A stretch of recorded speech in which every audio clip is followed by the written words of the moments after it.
All right, sports fans, how's everybody out there doing?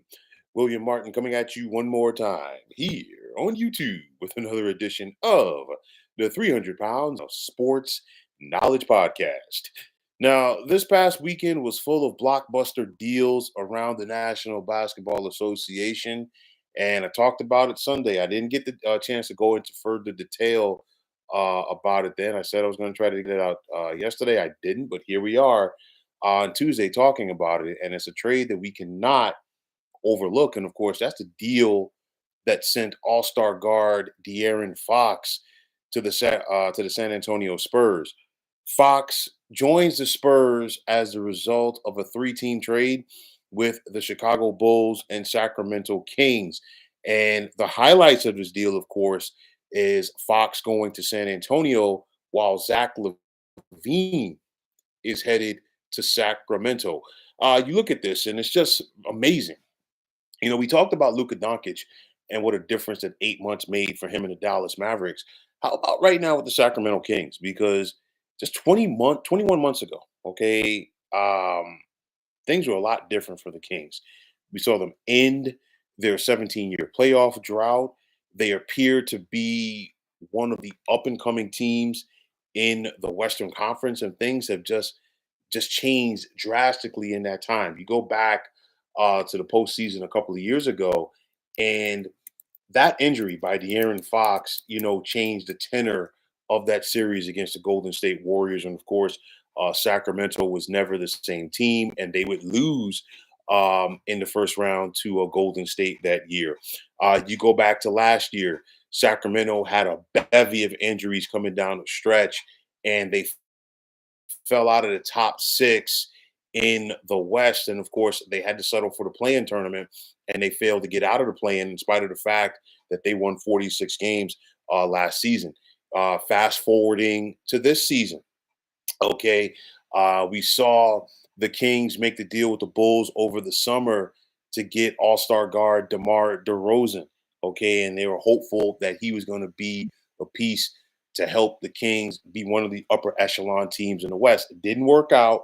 We saw the slow start by Sacramento this year, and surprisingly, they fired head coach Mike Brown after the 13-18 start. And just to give you an idea of that, this team under Mike Brown just won 48 games back in 2023, 46 more last season. But now Mike Brown is being paid to sit home and not coach the Sacramento Kings.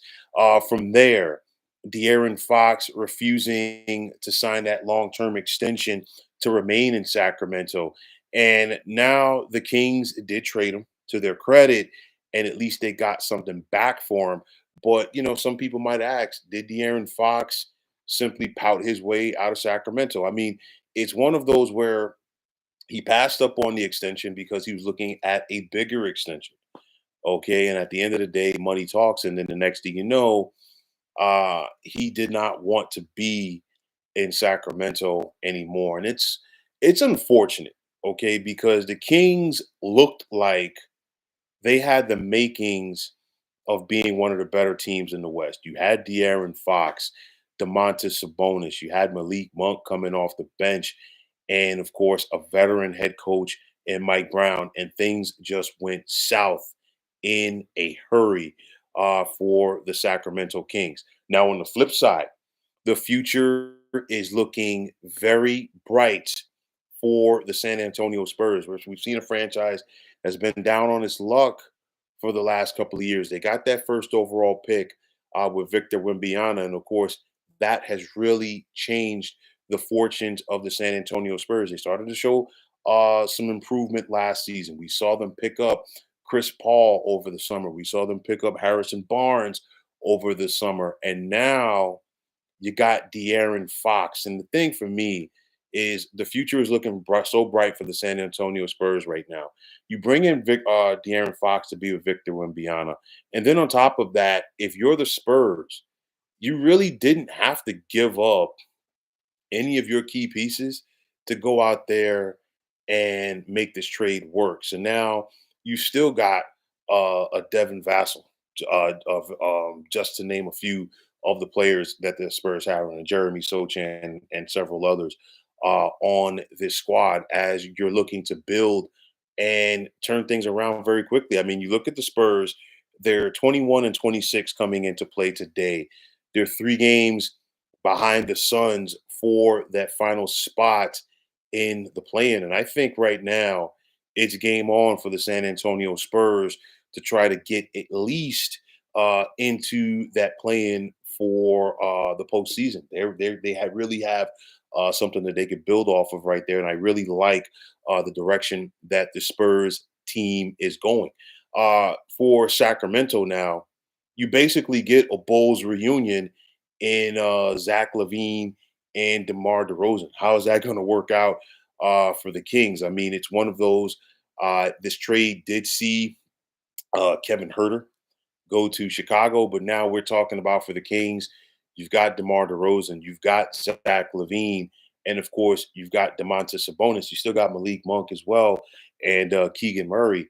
But I would imagine, this offense will go through Domantas Sabonis more. How, what's going to be DeRozan's um, role now.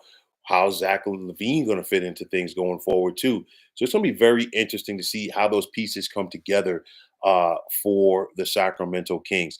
To me, one of the biggest surprises out of this deal is the fact that the Chicago Bulls only got one first round pick, and it's a first round pick for this upcoming NBA draft. Sacramento was the team that got the slew of picks. And I mean, I don't really know what's going on with the Bulls front office right now. It's we saw DeMar DeRozan leave town. We saw, now Zach LaVine leave town. And it's one of those where the Bulls, I really think they should have tried to get back more for these deals that went down. Same thing with the Alex Caruso deal that saw him go to OKC for Josh Giddey. So I'm really not sure what's going on with this front office with the Bulls right now. Heel, what's going on, man? Yeah, I promised you this Sunday night for last night. Unfortunately, I didn't get it out, so I'm definitely talking about it right now. Like I said, you know, this was a deal that, of course, it's getting overshadowed uh, by all of the news with Luka Doncic and Anthony Davis. But at the same time, De'Aaron Fox going from Sacramento to San Antonio is a big deal, especially if this kid goes out there and signs that extension to remain with the Spurs. I think the Spurs have the makings of a very solid combo for the coming years in the Western Conference. And I really expect the Spurs over the second half of the season to make a push to, at the very least, be in that play-in out west. You look at it right now, the 4 teams that are currently in the play-in if the season ended today: Minnesota, Dallas, Sacramento, and Phoenix. And of course, I would expect Sacramento to possibly slide out of that a little bit.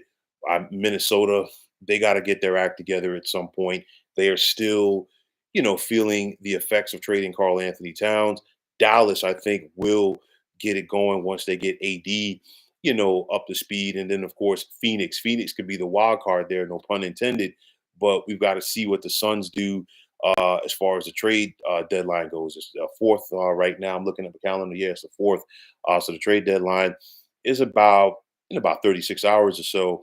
And, it's one of those where basically from the reports we're hearing, Jimmy Butler only wants to go to the Phoenix Suns.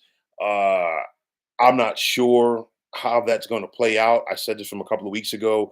The Suns are probably going to have to bring in at least one more team, possibly two, to orchestrate that trade. Because my thing is this: if you're the Suns, you'd want to get Jimmy Butler to team with Kevin Durant and Devin Booker. I simply don't see Miami wanting to take back Brad Beal, which is why you're probably going to have to bring in an additional team, if not 2 additional teams, to go out there and make that work. Will Jimmy Butler get his wish? We've got to wait and see. But nonetheless, I do think the Suns are going to try to make some moves to try to not only get out of that plan, but of course to get into the top 6 for the playoffs. You're saying the Bulls will trade anyone for 2 Snickers bars. Listen, I totally agree because I simply don't get it. You trade DeMar DeRozan, and you really don't get the same value back. And when I first heard this trade go down right here, and the first is like before reading the details, and of course, De'Aaron Fox is going to San Antonio. You hear the stories about Zach LaVine going to Chicago. Right off the bat, I'm saying, all right, you know what? Chicago's getting a whole bunch of picks back. And then I read the press clippings on this. They only get one. Sacramento is the team that's getting all of the picks. They get a first round pick, top 14 protected from Charlotte. They're getting a first round pick in 2027 from San Antonio, first round pick in 2031 from Minnesota, second round pick for 2025 from Chicago, and two second round picks for the year 2028. And it's one of those where I'll tell you like this: sometimes you can't gloss over those picks that are coming down the road in several years, because sometimes they do turn out to be very special. You think back, and this one of the big things that I always think back to. I think back uh, to that moronic trade by the Brooklyn Nets once upon a time when they mortgaged the future to get a washed up Kevin Garnett and Paul Pierce from the Boston Celtics. They gave the Celtics three first round picks. Okay. And of course, two of those first round picks turned out to be Jason Tatum and Jalen Brown. And all they've done is help the Celtics win an NBA championship. And what are the Brooklyn Nets doing? I'll just leave it there. So you never know what those picks are going to amount to coming down the road. However, again, I cannot say this enough. The Chicago Bulls front office has put on a masterclass as far as screwing up how to get value back for trading stars. And of course, the Dallas Mavericks, as much as we want to clown them for the way that things went down with Luka Doncic over the weekend. Nonetheless, at least you could say Dallas got back Anthony Davis. What have the Chicago Bulls gotten back? And like you said, the Bulls will trade anybody for a Snickers bar or two Snickers bars. For me, at this point, if you offered the Bulls, something for maybe Alonzo Ball at this point, they would probably just turn it down just for, a couple of zigzags and some paper cups. Okay, I'm gonna keep it. I'll tell you just like it is right there. TFX, what's going on, man? He's saying, love that hat jersey combo for today, Giants and Mets. Well, the jersey was there. I just picked out the hat. Actually, one of my more favorite hats, what you see on the top of my noggin right now at the moment. I don't know if either one of you remember, but it was probably about 10, 12 years ago. Um, the NFL rolled these hats out for the NFL draft that year. They're always trying to pretty it up. They're always trying to get us, to spend a couple of bucks on stuff. But this one particular year, I definitely liked what they were doing. Heel, you're also saying if I'm the Bucks, I go aggressive for a Middleton Beal trade. There's going to be a lot of moving, I think, between now and Thursday afternoon, whether it's 3 o'clock or 4 o'clock, Eastern time, whatever the time is. But I still think that there's going to be some more wheeling and dealing. And the thing is that is very interesting. A lot of these moves that we're seeing right now were totally unexpected. It's one of those where you kind of expected uh, De'Aaron Fox to leave Sacramento. There was talks about the San Antonio Spurs. I was of that category that said, "Hey, I believe it when I see it," but I simply didn't see it working out to the point where Chicago got involved, and of course Zach LaVine would be on the road and heading to Sacramento as well. So a lot of interesting moves going down in the NBA, and I think we're going to see some more, especially due to the fact of that additional luxury tax apron. And I talked about this from when it came down the pike last year. That was going to be a game changer, and we've seen the effects of it. I think that's a big reason why Karl Anthony Towns is no longer in Minnesota, as that additional apron is going to make teams really think twice as far as paying out salaries. So you look at this, and one big question for me is who won this trade? Easily, I'm going to say the San Antonio Spurs because you look at it and they are building a contender right before our very eyes.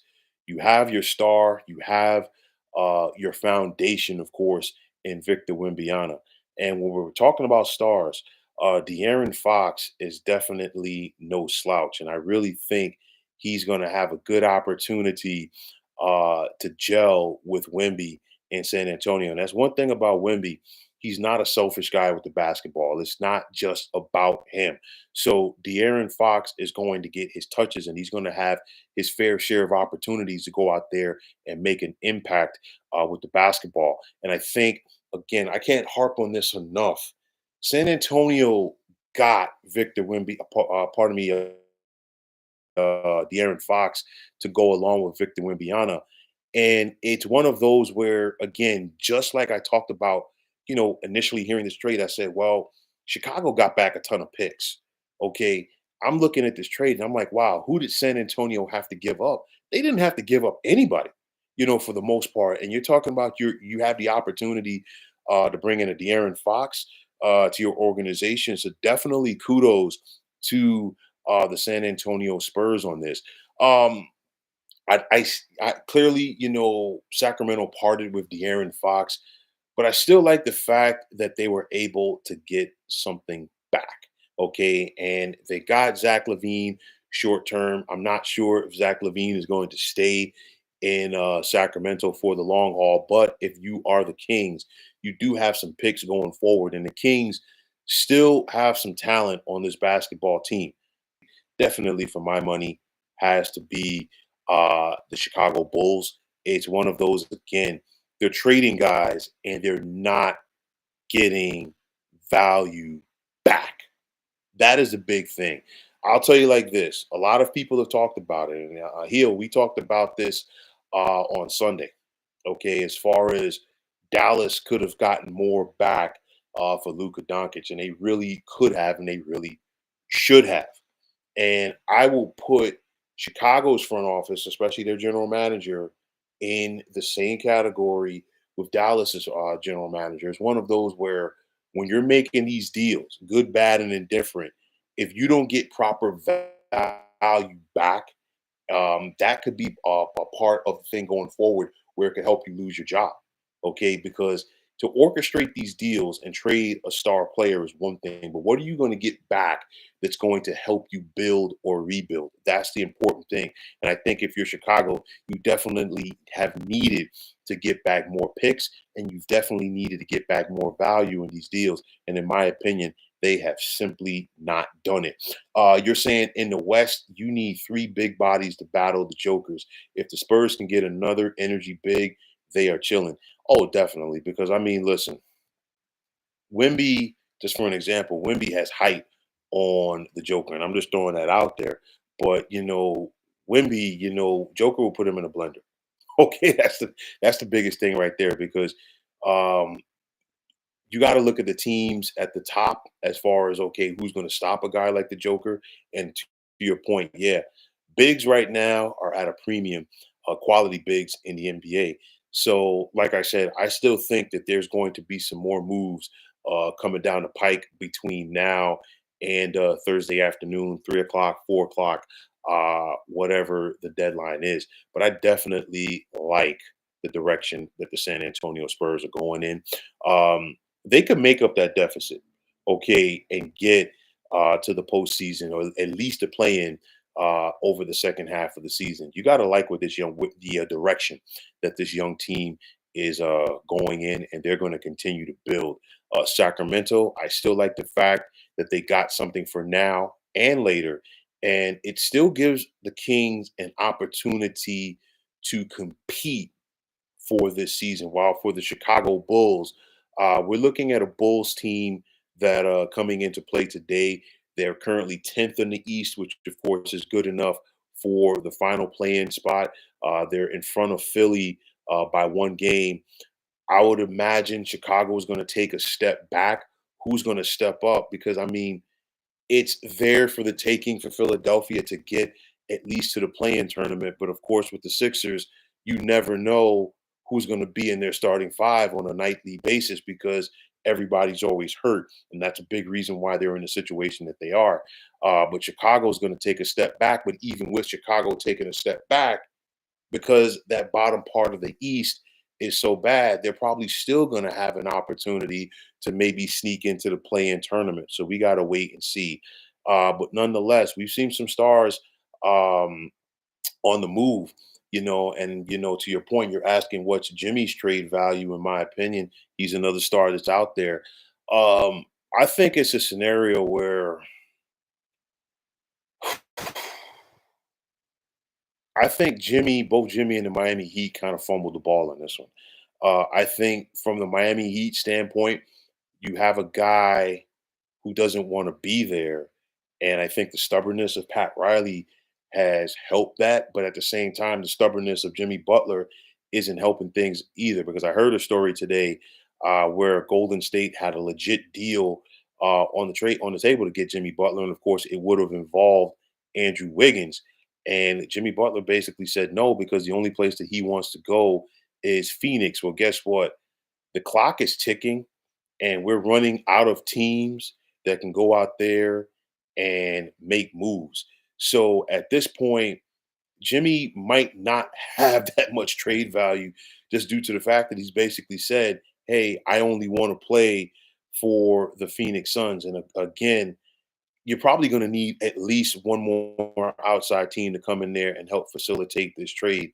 Probably might it might have to be a 14 trade because under no circumstance I would be extremely surprised if the Miami Heat would be willing to take Brad Beal back in that deal. Bradley Beal simply does not fit the Miami Heat. They're going to have to get somebody else to come in and take on that contract and take on Brad Beal. So it's one of those where this might be an 11th hour deal for Jimmy Butler if he ends up with the Phoenix Suns. And if not, wow, that is going to be a tense situation for the rest of the year. I mean, I think already Jimmy's been suspended now, what, three times by the Heat in the last, what, 4 or 5 weeks. Uh, Clearly, he's an unhappy camper there. He wants to get his smile back, if you will, playing basketball. And I think it might be an on again, off again a situation coming down the stretch of the regular season, and of course, possibly into the postseason for Miami. To me, it sounds like as an organization, Miami has just moved off on from this. But at the end of the day, they're simply not going to give Jimmy Butler what he wants. They're going to do what they feel is in the best interest of the Miami Heat, like it or not, and they're going to go out there and find themselves the best deal that they want for their organization. So very tense situation down there. But like I said, I think his trade value is dipping. Not to say that Jimmy Butler can't still go out there and contribute on a team, because I truly think that he can. But the thing is, once you put it out there that you really only want to play for one team, that definitely changes things. Because I guarantee you, there's probably some other teams out there right now in the NBA that would love to have Jimmy Butler on their squad right now. If the Philadelphia 76ers could have a do-over from what they did, what was it, about like 5 or 6 years ago, when they basically chose Tobias Harris and Ben Simmons over Jimmy Butler, I guarantee you they love to have that do-over right now. You're saying Jimmy said no to playing with Steph. I don't know why. Okay, I don't know why. But there's one of those things. There's got to be some more. Definitely's got to be more to it. But Jimmy wants to go to Phoenix. But I'll tell you like this: I don't sake of argument. Let's say Jimmy Butler does go to the Suns.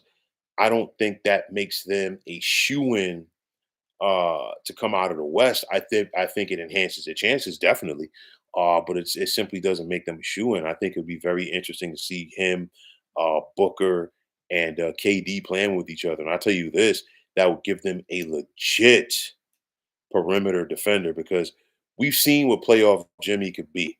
First with the Bulls, then briefly with the Timberwolves, and then of course with Philly in that quick run, and then of course with Miami when it was basically Jimmy putting those dudes on his back a couple of years, multiple times in the postseason to help the Heat make deep playoff runs. And of course, two of those runs resulted with the Heat getting to the NBA Finals. Playoff Jimmy Butler is a different guy, okay, because he simply goes out there and he takes people's lunch money. Right. So if you get him to the Suns, if you are Phoenix, it's definitely a huge shot in the arm for them. But let's see if they can find a way to facilitate that deal in the next 48 hours. And speaking of that, or next 36 hours rather, it's one of those where I think there's more deals to come. I think the Jimmy Butler saga, if you will, is something that everybody's going to keep their eyes out on. We saw Dallas pick up Caleb Martin today from the Philadelphia 76ers. No relations, I don't think so. But as Dallas is trying to go out there and go full steam ahead with AD and Kyrie and Clay, but De'Aaron Fox, like I said, he's going to go out there, and I think he has a good opportunity in front of him to have an impact with the Spurs, especially if he wants to go out there and stay in San Antonio long term. But nonetheless, things are getting very exciting leading up to the trade deadline, and let's simply see what next domino is going to fall. But folks, that is going to wrap it up. And as always, I want to take this time out to thank each and every one of you for tuning into the 300 Pounds of Sports Knowledge podcast here on YouTube. Heal, my man, as always, man. Pleasure to hear you chiming in, man. We got a lot of basketball to talk about. All-Star games right around the corner. Trade deadline is coming up, like I said, in like 36 hours. So we got a lot to talk about. So definitely keep your eyes and ears peeled for this channel. TFX, my man, as always, it's a pleasure. You know where to be Friday evening when I'm going to give you my pick for Super Bowl 59. And I definitely want to hear your 2 cents on that as far as whether you agree or disagree with who I'm going with and how I feel that the game is going to play out. You can always, if you like what you heard and saw on this channel, please feel free to like and subscribe. As always, it is greatly appreciated. And if you're on Twitter, please feel free to follow me at 300 Pounds of Sports. And like I always say, if you follow me, it'll be my pleasure to follow you right back. There's also the sports discussion group on Facebook at the Sports Depot 365. You can check it out. Drop a line to be a part of one of the better sports debating sites going on social media. So once again, fine folks, my name is William Martin. I am signing off. And I'm saying thanks once again for tuning into the 300 Pounds of Sports Knowledge podcast here on YouTube. Be well, everybody.